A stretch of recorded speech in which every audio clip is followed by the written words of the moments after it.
Hi guys! Happy Thursday! Kailan ko umalis. Lumabas na guys. Lagi din ako meron. So maglilinis naman tayo ng sasakyan.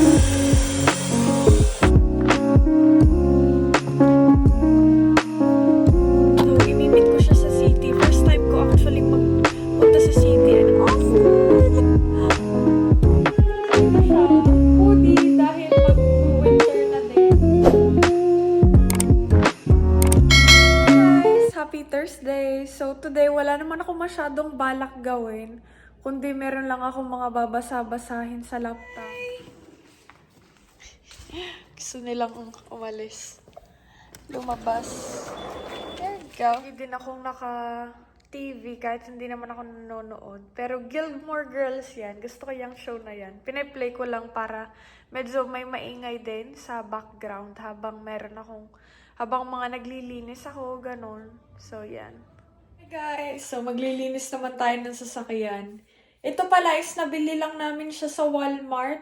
Parang $25 or $20 lang to. Malit na vacuum para hindi na yung pambahay yung ginagamit ko sa sasakyan namin. Tapos mas madali nga din to.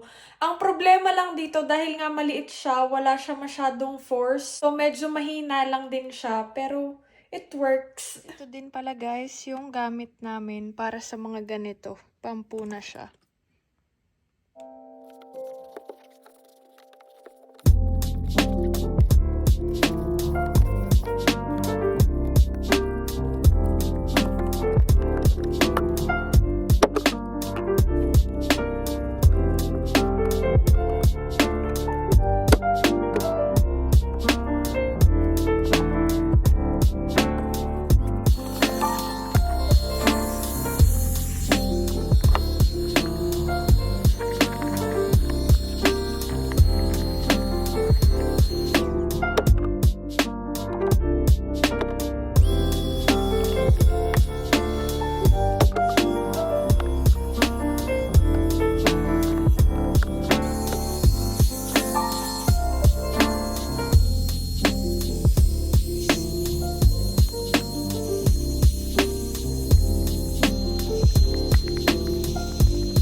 On the way pala ako ngayon, papunta sa city. Kailangan ni Austin ng laptop niya, naiwan niya. So, imimit ko siya sa city. First time ko actually magpunta sa city and I'm nervous. So, we'll see how it goes. That's Austin! Hi! Kauwi ko lang pala galing sa city. Bali, first time kong mag-drive sa city. Minute ko si Austin doon dahil nung umaga, tinawagan niya ako na nakalimutan pala niya yung work laptop niya. Kailangan daw niya for work. Tinanong niya ako kung kaya ko daw bang i-drive papunta doon sa 8 Mile na Coles. Dahil hindi naman siya dadaan ng freeway, pero ayun, madami ding change lane doon. So, everything went well naman. Ang pinaka naging challenging lang for me is yung mag-change ng lane dahil nasa pinaka parang farthest right ako, kailangan ko sa farthest left. So, yun yung pinaka naging challenge sa akin. At ayun, nakaya ko naman guys. Medyo madami ding sasakyan kanina. At dahil nga mag-aalas 10 na noon, nakaya naman. Thankfully, safe tayong nakadating doon. Tapos, ayun nga, super saktuhan lang din ang dating ko. Dahil pagkadating ko doon, kaka-pullover lang din ni Austin. So, ayun, binigay ko sa kanya yung work laptop niya. Tapos sabi ko sa kanya, hindi ko memorize dahil mas gusto ko na memorize ko yung dinadaanan ko kaysa mag-check ako sa GPS. Ayun nga, dahil medyo nahihirapan pa akong tumingin sa GPS at the same time tumingin mag-focus sa road. Tapos, yun ding speed limit. So, gusto ko talaga is yung parang sa ulado ko yung dadaanan ko if ever man. Tapos ayun, sabi niya sa akin is iga-guide niya daw ako, bale, susundan ko lang siya tapos, naka-on call din kami nun tapos sasabihin lang daw niya sa akin 'pag straight lang ako tapos tsaka siya magpupunta ng freeway nga. Isa lang naman naging challenging part sa akin, which is yun din talaga yung kailangan ko pang i-practice, yung mag-change ako ng lane dahil nga 'pag sa city parang 4 na lanes ata, parehas sila ng mga direction. Dahil nga nakatira kami dito sa small town lang, dito usually parang 1 lane lang per direction. So, madali lang dito. Ang minsanan lang na kailangan mag-change lane pag kunwari magta-turn left ka or magta-turn na right. Pero other than that, parang laging ano lang, isahang lane lang for each direction. So, hindi masyado mahirap dito. So, ayun, baby steps ulit. So, driving in the city alone, unlock ulit tayo. Parang siguro 2 or 3 practice pa makakabisado ko na. Tapos yung pauwi nga namin dahil madami nga ding paliko-liko yung madaming way na pwede kaming makauwi. Iba-iba nga din yung dinadaanan ni Austin tuwing uuwi kami. So, medyo nalilito pa ako nung pauwi kami. So, nag-GPS ako. Thankfully, hindi naman ako medyo na-rush na dahil dun sa pinag-GPS-an ko naman is hindi na siya mga multi-lanes. So, ayun, everything went well at I'm really happy dahil na-try ko nang mag-drive alone sa city. So, hopefully, magawa ko uli yun at hopefully, maging comfortable na ako dahil hindi talaga ako magiging comfortable kung hindi ko lagi itatry na mag-drive alone. So, kailangan din talaga na more practice pa at sabi ko kay Austin this week is mag-drive uli kami doon at yung way nga na natuklasan ko na mas madali is yun yung gagawin ko. Kasama siya. So, ayun lang yung chika natin for today. Wala din akong masyadong nagawa na dahil, ayun, feeling ko kasi pag tuwing nagda-drive ako, after kong mag-drive is super napapagod din ako. Siguro dahil na nga din ng adrenaline na kailangan listo ka sa lahat ng bagay. Alam nyo na, pag nagda-drive, kailangan alert ka sa lahat dahil, ayun, para na nga din sa safety. Yung kasing pinag-workan ni Austin ngayon is parang 3 hours away ata. So, sabi niya sa akin, kaya nag-meet kami dun sa parang may gitna. Parang makat din yung travel time ni Austin. So, super thankful siya sa akin. Super thank you siya sa akin dahil daw, ayun, parang nag-less ng 1.5 hour din yung drive niya dahil nga ako yung nag-drive papunta doon sa 8 Mile.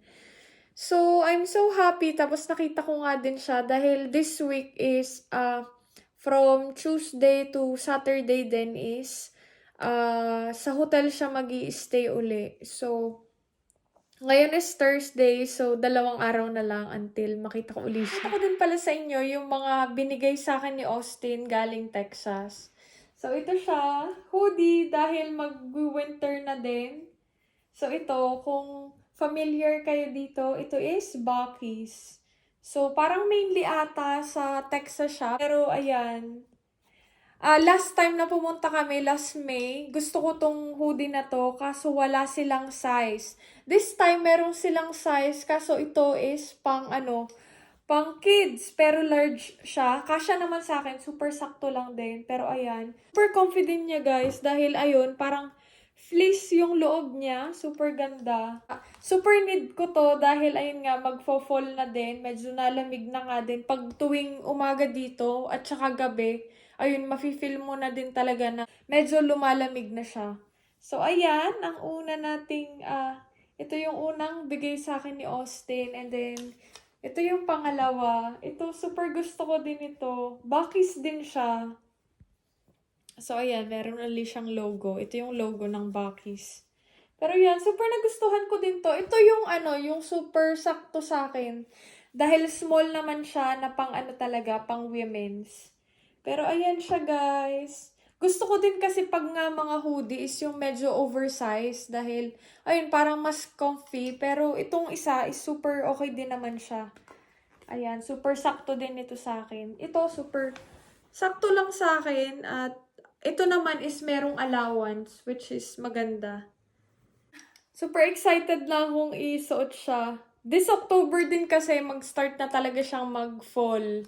So, yung mga puno na uli is super magaganda na uli yung color niya. Magiging bright until na mag-fall na nga yung mga leaves.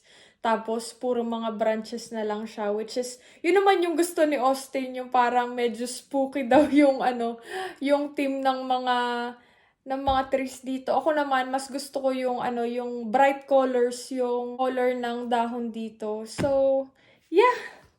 Napakita ko lang din sa inyo dahil super tuwang-tuwa ako nung nakita ko. Hindi sa akin sinabi ni Austin na meron siyang dala nito. Tsaka ko na lang nakita nung ang sinabi niya sa akin na i-open ko daw yung luggage niya.